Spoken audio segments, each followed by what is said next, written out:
ಎಲ್ರಿಗೂ ನಮಸ್ಕಾರ ಸ್ನೇಹಿತರೆ. ಇಂಡಿಯಾ ವರ್ಸಸ್ ವೆಸ್ಟ್ ಇಂಡೀಸ್ ಪಂದ್ಯದಲ್ಲಿ ಡೂ ಆರ್ ಡೈ ಮ್ಯಾಚಲ್ಲಿ ಬಂದ್ಬಿಟ್ಟು ವೆಸ್ಟ್ ಇಂಡೀಸ್ ತಂಡವನ್ನು 5 ವಿಕೆಟ್ಗಳಿಂದ ಭರ್ಜರಿಯಾಗಿ ಸೋಲಿಸುವುದರ ಮೂಲಕ ಸೆಮಿಫೈನಲ್ಗೆ ಎಂಟ್ರಿ ಕೊಟ್ಟ ಟೀಮ್ ಇಂಡಿಯಾ. ನಂತರ ಮಾತನಾಡಿದರು ಟೀಮ್ ಇಂಡಿಯಾದ ಮಾಜಿ ಹೆಡ್ ಕೋಚ್ ಆಗಿರುವಂಥ ರಾಹುಲ್ ದ್ರಾವಿಡ್ ಅವರು. ಟೀಮ್ ಇಂಡಿಯಾಗೆ ನೀಡಿದರು ದೊಡ್ಡ ಸಲಹೆಗಳು.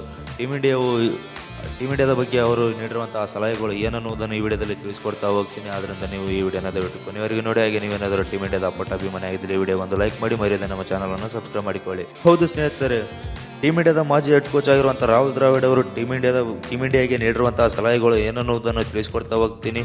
ಅದಕ್ಕಿಂತ ಮುಂಚೆ ಈ ಪಂದ್ಯದ ಹೈಲೈಟ್ಸ್ ನೋಡ್ಕೊಂಡು ಬರೋಣ.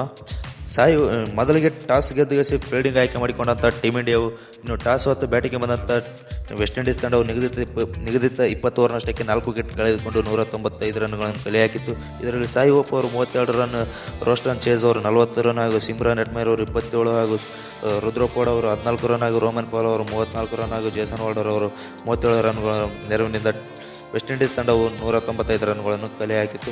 ಇನ್ನು ಹಾರ್ದಿಕ್ ಪಾಂಡ್ಯ ಮತ್ತು ವರುಣ್ ಚಕ್ರವರ್ತಿ ತಲಾ ಒಂದೊಂದು ವಿಕೆಟ್ ಹಾಗೂ ಜಸ್ಪ್ರೀತ್ ಬುಮ್ರಾ ಅವರು 2 ವಿಕೆಟ್ ಕಳಿಸಿ ಮಿಂಚಿದರು ಸ್ನೇಹಿತರೆ. ಇನ್ನು ಈ ಬೃಹತ್ ಚೇಸ್ ಮಾಡಲು ಬಂದಂಥ ಟೀಮ್ ಇಂಡಿಯಾಕ್ಕೆ ಓಪನರ್ ಆಗಿರುವಂಥ ಅಭಿಷೇಕ್ ಶರ್ಮಾ ಅವರು ಕೇವಲ 10 ರನ್ ಮಾಡಿ ಪೇಲನತ್ತ ನಡೆಯುತ್ತಾರೆ. ಇನ್ನು ಸಂಜು ಸ್ಯಾಮ್ಸನ್ ಅವರು 50 ಬಾಲ್ಗಳಲ್ಲಿ 12 4 ಹಾಗೂ 4 ಸಿಕ್ಸರ್ ಒಳಗೊಂಡಂಥ 194ರ ಸ್ಟ್ರೈಕ್ ರೇಟ್ನಲ್ಲಿ 97 ರನ್ಗಳನ್ನು ಕಲೆ ಹಾಕಿದರು. ಇನ್ನು ಇಶಾನ್ ಕಿಶನ್ ಅವರು 10 ರನ್ ಹಾಗೂ ಸೂರ್ಯಕುಮಾರ್ ಯಾದವ್ ಅವರು 18 ರನ್, ತಿಲಕ್ ವರ್ಮ ಅವರು 27 ರನ್, ಹಾರ್ದಿಕ್ ಪಾಂಡ್ಯ ಅವರು 17 ರನ್ ಹಾಗೂ ಶಿವಮ್ ದುಬೆ ಅವರು 8 ರನ್ ಮಾಡುವರು ಅಷ್ಟೇ ಶಕ್ತವಾಯಿತು. ಇನ್ನು ವಿಕೆಟ್ ಉರುಳುತ್ತಾ ಇದ್ದರು ಏಕಾಂಗಿ ಹೋರಾಟದ ನೆರವಿನಿಂದ ಸಂಜು ಸ್ಯಾಮ್ಸನ್ ಅವರ ಏಕಾಂಗಿ ಹೋರಾಟದ ನೆರವಿನಿಂದ ಟೀಮ್ ಇಂಡಿಯಾವು 19.2 ಓವರ್ಗಳಲ್ಲೇ 5 ವಿಕೆಟ್ ಕಳೆದುಕೊಂಡು ಈ ಚೇಸನ್ನು ಸಂಪೂರ್ಣವಾಗಿ ಚೇಸ್ ಮಾಡೋದರ ಮೂಲಕ ಸೆಮಿಫೈನಲ್ಗೆ ಕಾಲಿಟ್ಟಿತು. ಇನ್ನು ಪಂದ್ಯ ಮುಗಿದ ಬಳಿಕ ಮಾತನಾಡಿರುವಂಥ ರಾಹುಲ್ ದ್ರಾವಿಡ್ ಅವರು ಟೀಮ್ ಇಂಡಿಯಾಗೆ ನೀಡಿರುವಂಥ ಸಲಹೆಗಳು ಹೀಗಿರುತ್ತವೆ ಸ್ನೇಹಿತರೆ.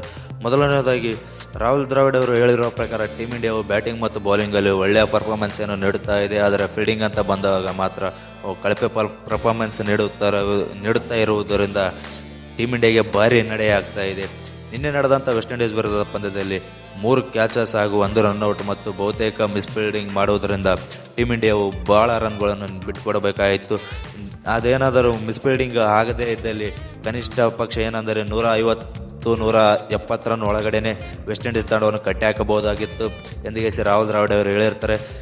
ಮುಂಬರುವ ಪಂದ್ಯಗಳಲ್ಲಿ ಸೆಮಿಫೈನಲ್ ಪಂದ್ಯಗಳಲ್ಲಿ ಟೀಮ್ ಇಂಡಿಯಾವು ಇದೇ ಥರ ಕಳಪೆ ಪರ್ಫಾರ್ಮೆನ್ಸ್ ಫೀಲ್ಡಿಂಗಲ್ಲಿ ನೀಡಿದ್ದೇ ಆದಲ್ಲಿ ಟೀಮ್ ಇಂಡಿಯಾಕ್ಕೆ ಭಾರಿ ಹಿನ್ನಡೆಯಾಗಲಿದೆ.